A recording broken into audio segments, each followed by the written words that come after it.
정치연구소입니다. 오늘 또 귀한 분이 오셨습니다. 여러분들 잘 아시는 백용식 우리 대표님입니다. 박수 한번 주십시오. 안녕하세요. 본인 한번 소개해 주세요. 네, 반갑습니다. 네, 하늘을 자유롭게 날고 싶은 조나단이 되고 싶은 남자 백용식 코치입니다. 와, 예. 요번에 이렇게 출연하게 되신 게, 야, 이번에 책을 내셨는데, 제목도 너무 멋집니다. 네. 마흔 조나단처럼 비상하라. 박수 한번 주십시오. 와. 아니, 책 쓰기 진짜 이거 독조 쓰기 좀 어렵잖아요. 요즘에 공조 쓰기는 쉬워도, 네. 독조 좀 어려우신데, 어떻게 독조 이렇게 쓰게 되셨어요? 아. 오랜 저의 꿈이었고, 예, 예. 또 비상하고 싶은 마음이 너무 갈망이 이제 차곡차곡 이제 쌓이다 보니까 드디어 제가 올해 날개를 펴게 됐습니다. 와. 네. 아니, 옛날 그 군대에서도 리더십 많이 발휘하셨었잖아요. 예, 옛날에. 네, 20대 이제 제가 직업군인의 길을 걸었었죠. 그리고 30대에 나와서 사회에 이제 좌충우돌, 어려움을 겪었는데, 그런 내용들이 이제 여기에 또 담겼습니다. 그리고 40이 되어서 제가 또 다른 잡체인지, 사람들의 변화를 일깨우는 강사로서의 삶을 살아가는 과정에서 얻은 깨달음, 이런 것들이 이제 이 책에 고스란히 담겨서 이번에 출간이 되게 되었습니다. 아, 또, 그리고 옛날에 그 잡코리아에서도 근무하시지 않으셨어요? 네, 옛날에? 그래서 이제 그 잡코리아에서 했던 경험들, 채용과 예, 예. 또 인재에 대한 중요성, 이런 것들을 또 대학에서 학생들에게 전달도 하고, 또 취업과 관련된 특강도 많이 하면서 인재들이 또 세상에 또 비상할 수 있도록 돕는 그 과정들도 좀 겪었습니다. 네. 아, 아니, 근데 보통 사람들은 리더십 하기도 바쁘신데, 거기다가 요즘 또 코칭도 공부하시더라고요. 네. 코칭까지 또 이렇게 말씀을 해주셨네요. 저 스스로도 정체되어 있지 않아야 된다는 생각에 사람들의 변화를 일깨우는 데 있어서 제가 갖고 있는 역량도 중요하지만 상대방의 역량을 어떻게 하면 발휘할 수 있게 할까. 그래서 이게 전문가와 전문가가 만나서 시너지를 맺는 데 있어서는 코칭이 또 힘이 크더라고요. 그래서 코칭을 또 배우게 되었습니다. 대단하십니다. 네. 예. 이 책을 제가 이렇게 쭉 보면서 네. 생각을 해본 게, 야, 이 진짜 이 날개라는 게 되게 중요한데, 아니, 슬로건을 한번 얘기해 주시면, 조나단 리더십 센터를 운영하시는데, 그 슬로건 한번 얘기해 주세요. 어떤 슬로건을 갖고 계십니까? 조나단 리더십 센터의 슬로건은 당신만의 날개를 깨워라입니다. 와, 어떤 의미예요? 우리 모두가 이 날개를 가지고 있는데 접힌 채로 살다 말이죠. 그래서 날개를 언제 펼치는가? 바로 자기가 살아야 할 때, 위기의 순간에 날개를 쫙 펼치는데 그때가 비로소 이제 자기 역량을 깨우치고 세상을 향해서 비상할 때인 것 같아서 당신만의 자기 안에 있는 날개를 깨워라. 네, 잠자고 있는 거인을 깨우듯이 그런 슬로건을 가지고 조금씩 나를 단단하게 만들어가고 있습니다. 아니, 또 독서 모임도 하시는 걸로 알고 있는데, 어떤 모임을 어떻게 하고 계십니까? 네, 그래서 이제 나로부터 이 단단하게 만드는 그 비결을 저희가 나비에서 찾았습니다. 네네. 나를 깨고 나오는. 네네. 그래서 나비 독서라고 하는 전주 모임을 만들고 네네. 지금 이제 올해까지 8년째 네. 운영을 하고 있고 지금은 이제 새로운 또 리더가 네. 운영을 해가고 있습니다. 아, 그렇게 또 독서, 어떻게 보면 모임도 하고 계시고. 네, 필요하죠. 이 책은 어느 정도 걸렸어요? 책 쓰는데. 책을 써야 되겠다고 생각한 지는 꽤 좀 시간이 걸렸습니다. 8년.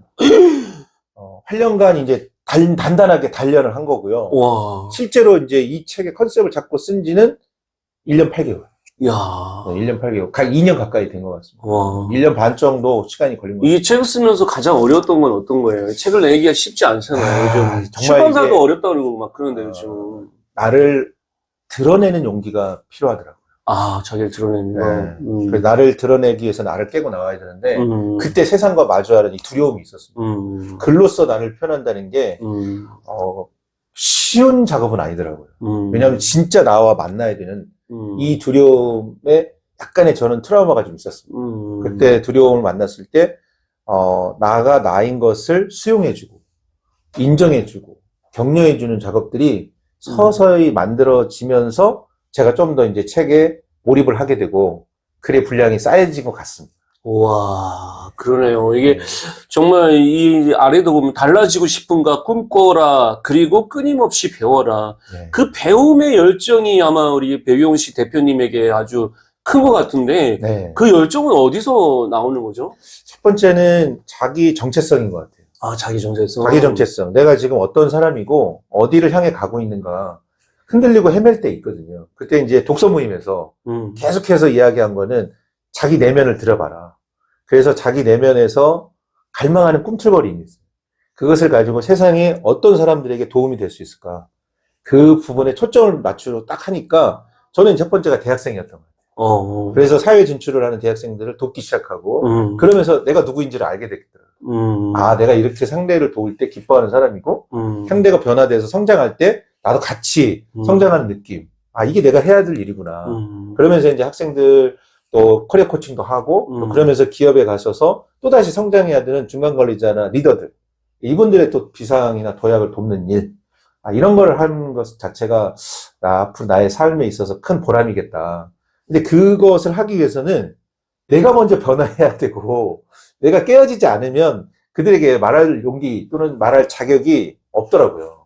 그래서 계속 책과 그리고 삶에서 실천으로 가는 알미 삶이 되는 그런 과정들이 끊임없이 자기 검증을 했던 것 같아요. 예, 나의 스스로에 대한 검증을 해나가면서 어느 순간 나도 모르게 이제 이게 차니까 자연스럽게 상대한테 이게 넘쳐서 이렇게 나눠지는 시간들이 오면서 책에 대한 어떤 바램, 또 기대 이런 것들이 이제 현실로 드러나게 돼서 좀 많이 기쁩니다. 아니, 진짜 이게 첫 책을 낸다는 거는 정말 쉽지 않은 일이더라고요. 이 책이 정말 어떻게 보면 다른 사람들, 어떤 독자에게 이 손안에 딱 집혔으면 좋겠다. 그 독자를 한번 생각해 보시고 한번 얘기를 해주시면. 가장 먼저는 이게 삶에서 자기 전환이 필요한 경우가 있는데, 저는 첫 번째가 태도의 전환이라고 봐요. 태도. 내가 태도를 바꿔야 할 때. 네네. 예를 들면 제가 수동적인 자세에서 적극적으로 리더가 되어야 되는 그런 태도의 전환이 필요할 때, 그리고 우리가 마인드셋이라고 하는데, 네네. 그게 이제 사원에서 리더가 되거나, 아니면 이직에서 내가 나와서 창업을 하거나, 또 이런 전환의 순간들이 다 오더라고요. 개인적으로는 뭐, 배우자와 결혼도 전환이죠. 그렇죠, 그렇죠. 네. 그리고 출산하게 되면 아빠로서, 전환. 이 다 모든 게 전환이죠. 전환이야. 그런 전환의 순간에 저희가 항상 하는 말이 있습니다. 응급처치는 응급 상황에서 배울 수 없다. 응급처치는 미리 배워야 돼. 그렇지. 그러니까 전환이 우리에게 언젠간 올 거니까 그 전환의 기술을 미리 습득해라. 그래서 자기 전환을 꿈꾸는 사람들 또는 자기 전환을 다가올 것이 예고되는 분들에게는 이 전환의 어떤 마인드셋을 기는 시간들 이런 것들이 저는 필요하고 그분들에게 추천을 해드리고 싶습니다. 좋은 말씀이시네요. 네. 예. 저도 이게 여러 사람들을 만나면서 오히려 제가 여기서 만일에 제가 이렇게 지금 많은 책도 내고 많은 사람들에게 좋은 영향을 끼치고 있는 것 중에 하나가 사실은 주변 사람들에게 어떻게 받은 것들을 돌려준다고 생각하는 것 같아요. 네, 그러니까 우리 선배님들도 돌아가신 분들도 많고 네. 많은 분들에게 도움을 많이 받았거든요, 처음에. 근데 그분들이 특별히 제가 돈을 내고 이렇게 한 것도 아니고 네. 그냥 인간적인 관계로 이렇게 만났던 분들이 지금도 생각해보면 그분들이 어떻게 보면 손을 내밀어 줬던 거. 근데 저도 그래서 누군가가 이게 손을 딱 나한테 이렇게 위기의 순간에 아까 응급조치라고 말씀하셨는데 네. 그런 순간에 제가 외면하지 않고 어떻게든 조금 도와줄 수 있으면 시간을 내서 조금 도와주긴 해요. 그런 과정들이 우리가 길을 가다가도 누군가가 길을 물어볼 때 내가 그 사람한테 도움을 받지 못하더라도 길을 알려주잖아요. 그럼요. 그것처럼 네. 우리 삶에 사실은 나는 그렇게 생각해요. 내가 대단한 사람이 아니고 나는 길치라고 생각해요. 길치. 길을 너무 길을 많이 헤매봤어요. 많은 길을 헤매봤기 때문에 사실은 길을 안 해보고 헤매보고 길을 알려주는 사람보다 길을 많이 이렇게 헤매고 그러다 보니까 요 길로 이렇게 헤매지 않겠냐. 그래서 사전에 먼저 이렇게 피드 포워드를 많이 해줘요. 오늘도 이제 아까도 얘기했던 것도 그거잖아요. 우리가 맞습니다. 이제 유튜브 끝나고 나서 그냥 가는 분들이 많아. 아니, 여기 지금 꽂아가지고 이렇게 네, 그 네. 마이크가 있는데, 네. 그러니까 그럼 먼저 알려줘요, 먼저. 아, 이런 것들이 엄청 중요하다라는 생각이 듭니다. 맞습니다. 우리 그 대표님도 어떻게 보면 요번에 이렇게 책을 한 권 내셨잖아요. 예. 책을 처음 쓰는 사람에게 네. 지금 말로만 책이에요, 지금. 네. 이렇게 책을 낸 저자로서, 아, 이것만은 좀 주의해라. 라고 먼저 알려줄 수 있다면, 어떤 것들일까요? 책을 쓰고자 하는 분들이 그렇죠, 그렇죠. 주의해야 될 거. 그렇죠, 그렇죠. 아, 그 뭐가 있을까? 좀 알려주시면 많은 분들이 도움이 될 것 같아요. 이건 이제 개념적인 이야기일 수도 있지만 다른 사람의 목소리를 빌려오지 마라. 자기 목소리를 내라. 자기 목소리. 자기 목소리. 자기 목소리는 바로 이제 가슴속 깊이 숨겨져 있거든요. 그래서 그 목소리가 진짜로 밖으로 꺼내져야 그때 2줄, 3줄이 10줄 되고 2페이지가 되더라고요. 와. 다른 사람 목소리를 빌려와서는 한 페이지도 못 나가요.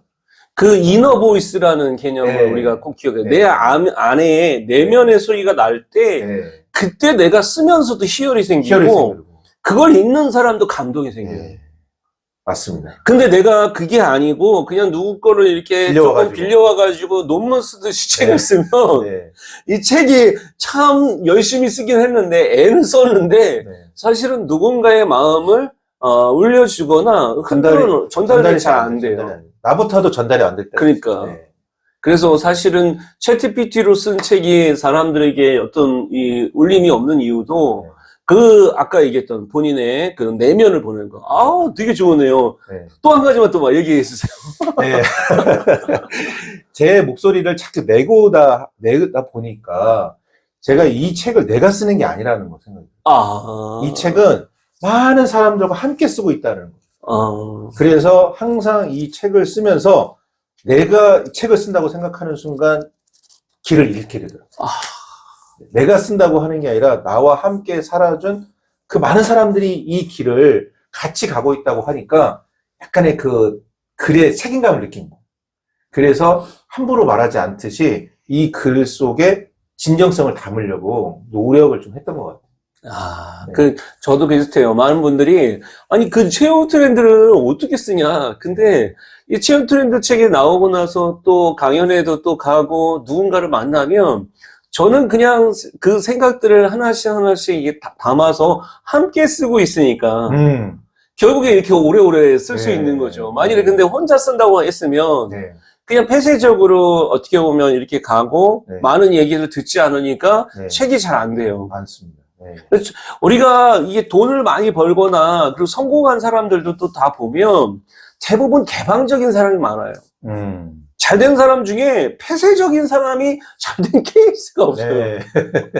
그래서 첫 번째 우리가 가져야 될 게 개방성을 가져야 돼, 개방성. 네. 그래서 좀 더 마음을 열고 조금 날개를 피려고 노력하시는 것들이 되게, 제가 영어로 제 이름 처음 져주신 그 영어 선생님이 저에게 존이라고 영어를 해주시고, 그리고 조나단을 줄여서 존이라고 하는 거다. 그래서 제가 조나단이라는 얘기를 딱 듣고, 참 이 결이 비슷하다. 네. 저도 이 갈매기 꿈도 좋아하지만, 그리고 제가 이제 워크숍을 할 때마다 윙 워크숍이라는 걸 꼭 해요. 윙 워크숍이라는 걸 어떻게 하는 거냐면, 여기 이제 오늘 그 백 코치님이 여기 계시면, 제가 백코치님을 만나면서 백코치님이 갖고 있는 장점이라고 생각하는 거를 이 옆에 그 날개 축지에다가 이렇게 붙여줘요. 포스트잇으로. 그리고 많은 분들이 이제 와서 백코치님 옆에다가 직접 얘기하기는 좀 힘들 수도 있으니까 내기를 하고 각자 그렇게 돌아다니면서 그 사람이 갖고 있는 거, 날개라고 생각되는 거를 좀 적어주라. 좀 쭉 적고 나서 나중에 본인이 한번 읽어볼 시간을 줘요. 근데 이제 말로는 잘 못했던 거를 글로, 이게 브레인스토밍 되면서 글로 썼던 것들을 자기가 들어보면, 야, 그래, 맞아. 내가 이 부분이 나에게 있었는데, 내가 이 부분을 놓쳤구나라는 거를 우리가, 이 날개 워크숍을 통해서 우리가 알 수 있습니다. 우리는 사실 무한한 자기 나름대로의 이 가능성이라는 게 있는데, 그 가능성을 못 보고 자꾸 오히려 이렇게 위축되거나 너무 폐쇄적으로 가고 또 두려워하다 보면 사실은 뭔가 용기 내기가 쉽지 않아요. 네. 근데 어차피 모든 일이라는 게 내가 그 일을 돌파할 때 가장 중요한 거는 이 용기를 내는 게 중요합니다. 그러니까 우리가 책 중에도 가르치는 용기라고 해서 네. 내 용기를 낼 때도 내가 그냥 뭔가 하려면 용기가 잘 안 내는데 내가 누군가를 가르친다고 생각하고 뭐 하잖아요. 그러면 진짜 열심히 하게 준비를 하게 돼요. 맞습니다. 그래서 우리가 이 교약상장이라는 말이 있듯이 이 조나단의 비상하라라는 어떤 마음, 조나단처럼 비상하라. 오늘 책에 정말 좋은 말씀을 여러 얘기를 드렸습니다. 오늘 마지막으로 네. 구독자님에게 네. 한 말씀 해주시죠. 오늘 네. 어떠셨어요? 네, 좋습니다. 오늘 이렇게 윤코치 연구소 함께 저의 책과 또 인생에 관련된 또 필요한 내용들을 오늘 이렇게 대화를 나누다 보니까 저에게도 굉장히 큰 보람과 기쁨이고 또 이 책을 읽어주신 분들과 함께 또 읽어간다고 생각하니까 또 뿌듯한 이런 것들이 나오는 것 같습니다. 네. 그러면 오늘은 여기서 이 1부를 마치도록 하겠습니다. 안녕! 감사합니다.